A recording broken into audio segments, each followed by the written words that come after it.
So you want to be a critical thinker? Well, according to the internet, that's impossible. You need to meditate for 10 years on a mountain, read 400 books, and maybe, just maybe, you'll unlock the galaxy brain. But the truth is, critical thinking is actually way easier than everyone makes it out to be. Like, you don't need a PhD, you just need to stop being dumb.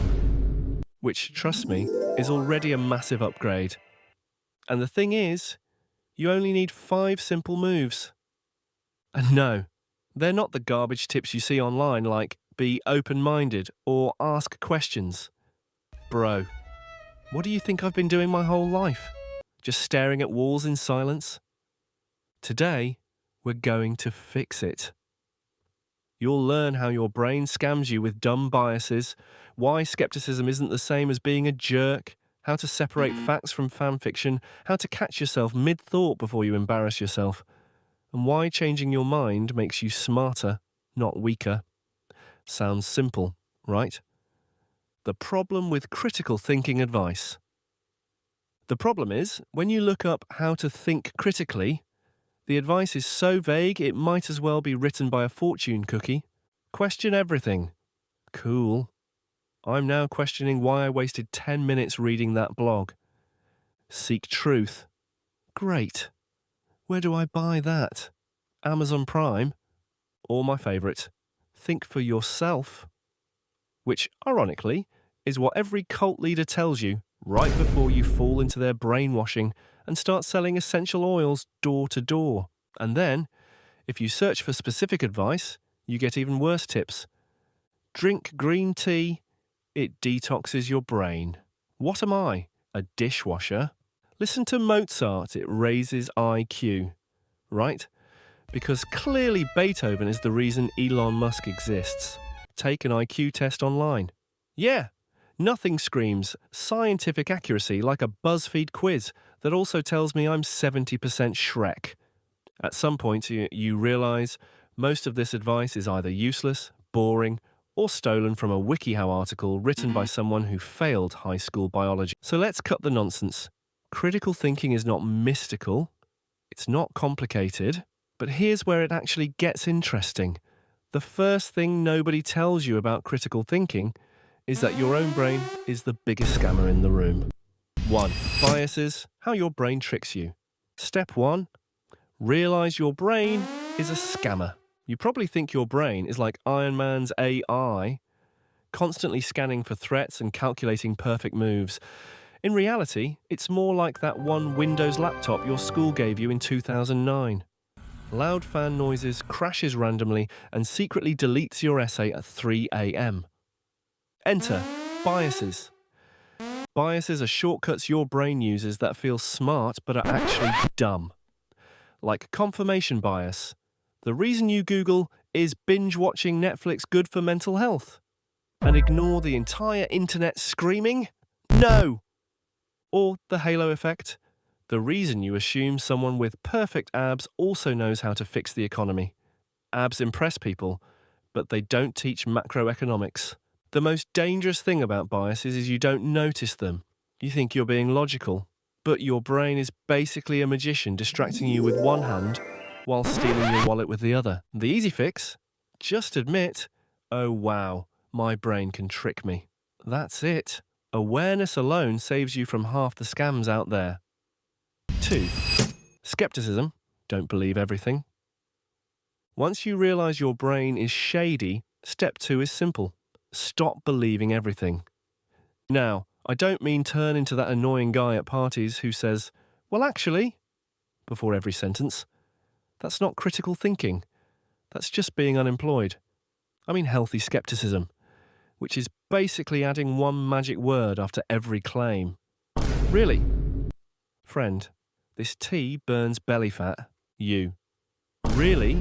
Oh, then why is the guy selling it still shaped like a bean bag? TikTok. This hack makes you rich overnight. You. Really? Then why are you filming in your bathroom with a cracked iPhone 6? Headline, Scientists say chocolate cures cancer. You. Really? Which scientists? Willy Wonka? That's it. Skepticism isn't negativity. It's just refusing to be a human spam folder that accepts everything. By the way, if you've made it this far without clicking away to watch someone make slime or rank fast food fries, congrats. You're already ahead of 80% of YouTube. So hit subscribe, it's free, and it makes the algorithm slightly less dumb. Now, speaking of dumb, the next move is what separates real critical thinkers from people who believe screenshots are facts. 3. Evidence.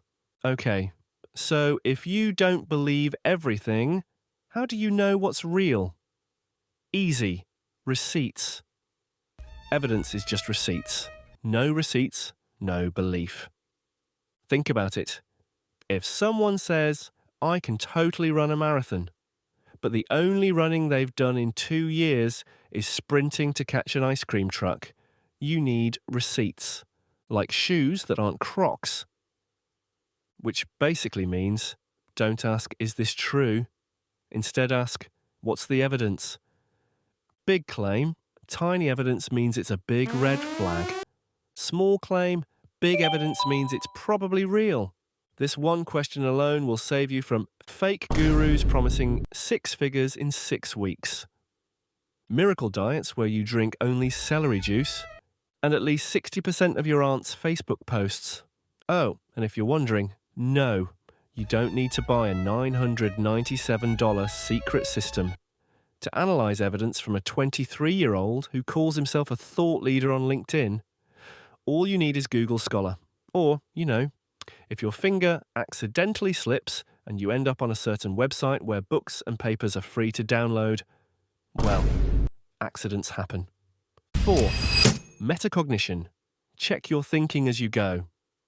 Next up is a word that sounds like it belongs in a $200 psychology textbook, metacognition, which basically means thinking about your own thinking. Yeah, very Inception, but less cool. It's when you catch yourself mid-thought and go, wait, am I being an idiot right now? For example, you're in an online argument and suddenly realize you don't actually care about truth anymore. You just want to win. Congrats. You've just unlocked a gold medal in the Ego Olympics. Or you're doing research and only clicking on the links that already agree with you. That's not research, that's just bias in cosplay. Metacognition is the moment you notice and go, maybe I should look at the other side too, before I embarrass myself further. Think of it like having a tiny editor living in your brain. Super annoying, but also kind of useful. And unlike your English teacher, this one doesn't care about MLA citations. It just wants to stop you from looking dumb in public. 5. Open-mindedness. And finally, something nobody likes to hear, the last move of critical thinking is open-mindedness. Sounds boring, right? Being open-minded doesn't mean listening to your friend's 3 a.m. conspiracy TED talk about how birds are government drones.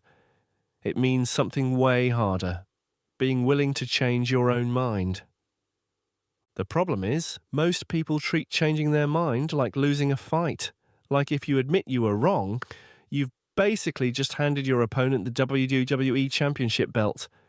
But the thing is, changing your mind isn't losing. It's actually the one time your brain manages an upgrade. Think about it. 7-year-old you thought Santa was real, vegetables were poison. And Beyblades were the solution to world peace. If you never updated those beliefs, you'd be unemployed, vitamin deficient, arguing that ketchup counts as a vegetable, and still spinning toys alone in your basement. Every time you change your mind, you're basically saying, congrats to me. I'm slightly less dumb than yesterday. That's not weakness, that's progress. The sad truth, most people would rather die wrong than admit they were wrong. They'll go down with the ship just to prove the iceberg doesn't exist. Don't be that person.